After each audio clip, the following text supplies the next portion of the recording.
మనం ధర్మాన్ని ఆచరించడం అంటే ఏమిటి అని చూసుకుంటే ఫస్ట్ మనం ఎలా ఉండాలో అలాగే ఉండాలి.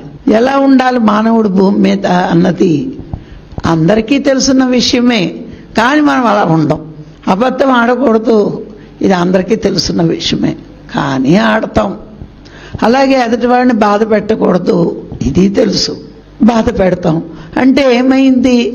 మన సుఖం కోసం, మన ఆనందం కోసం పక్కవాడి ఏమైపోయినా పర్వాలేదు అనుకోవడం అధర్మం. మన సుఖం కోసం, మన ఆనందం కోసం ఎదుటివాడిని బాధ పెట్టకుండా ఉండడం ధర్మం. అందుకే మరి మీకు తెలుసు, వేదాలు ఎవరు రాశారు, ఎవరు చెప్పారు? రాసినవాడు గణపతి, చెప్పినవాడు వ్యాసుడు.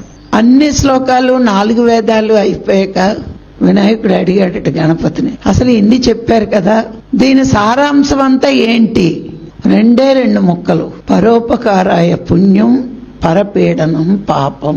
4 వేదాల సారం అదే. మరి అయితే ఇంత సింపుల్ది ఇన్ని శ్లోకాలు ఎందుకు అని గణపతి అడిగాడట. కలియుగంలో ప్రజలు పరమ మూర్ఖులు కదా, ఇన్ని వేల శ్లోకాల్లో చెప్తాయినా అర్థమవుతాదేమో అని నేను ఇంత వివరంగా చెప్పాను అన్నాడట. అంటే తెలుసు, కానీ ఏది చేస్తే పుణ్యం, ఏది చేస్తే పాపం, మనకు అన్ని రాయబడ్డాయి, ఇవ్వబడ్డాయి. ప్రతి యుగానికి ఒక మహాత్ముడు ధర్మాన్ని చెప్పాడు, కానీ ఎంతవరకు తెలుసుకుంటున్నాం, ఎంతవరకు ఆచరిస్తున్నాం?